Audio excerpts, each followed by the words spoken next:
तर पुणे रेल्वे स्टेशनच्या परिसरामध्ये आपण जातोय। चंद्रशेखर भांगे आपले प्रतिनिधी त्या ठिकाणी उपस्थित आहेत। पुण्यात देखील रेल्वे स्थानकावर सातत्याने आपल्याला गर्दी पाहायला मिळत असते आणि याच रेल्वे स्थानकातील आढावा घेण्यासाठी चंद्रशेखर भांगे आपले प्रतिनिधी आपल्याशी जोडले जात आहेत। चंद्रशेखर, आपण पाहतोय मुंबईमध्ये आज मोठा रेल्वे अपघात झाला, मात्र पुणे हे देखील एक वर्दळीचं ठिकाण आहे।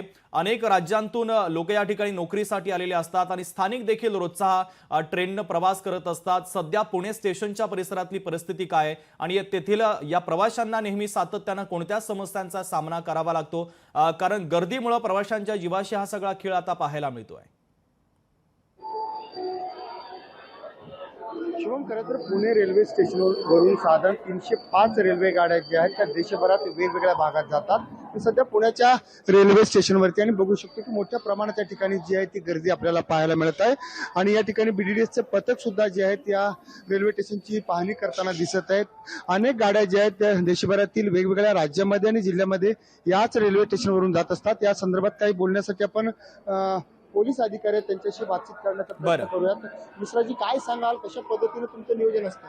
आता उन्हाळ्यामध्ये खूप गर्दी वाढलेली आहे, त्यामुळं आम्ही एक्स्ट्रा फोर्स लावलेला आहे। इथं दिवसाला 3-4 एक प्लॅटफॉर्मला कर्मचारी असतात, तसे आम्ही आमचा फोर्स वाढवलेला आहे आणि प्रत्येक ठिकाणी आम्ही चेकिंग वगैरे असे डॉग स्क्वॉडने करत आहे आणि प्रत्येक ठिकाणी चेकिंग वगैरे करून जर कोणी चोर वगैरे आढळले त्यांना त्याची कायदेशीर कारवाई करत आहोत आम्ही।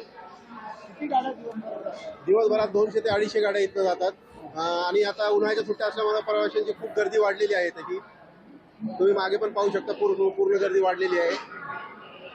शुभम, पाहिलं की आपण या ठिकाणी राज्यभरात जाणारे सगळे प्रवासी, देशभरात जाणारे सगळे प्रवाशांच्या सेवेसाठी इथं पोलीस अधिकारी आहेत आणि BDDSचं पथक जी कालची घटना आहे सकाळची झाली त्या घटनेच्या पार्श्वभूमीवरती हे सगळं पथक सध्या काम करत आहे आणि या ठिकाणी आपण बघू शकतो की पुणे रेल्वे स्टेशन सध्या आपल्याला अलर्ट मोडवरती दिसत आहे। या ठिकाणी कोणताही अनुचित प्रकार घडू नये यासाठी हे सगळे पोलीस अधिकारी कर्मचारी आपल्याला दिसत आहेत। काही प्रवासी सुद्धा आहेत, आपण त्यांच्याशी बातचीत करण्याचा प्रयत्न करूया। कुठं चालला तुम्ही? कुठल्या रेल्वेला निघालात? बरोडा। रेल्वेचा आपका अनुभव कैसा है? रेल से अच्छा प्रवास होता है क्या?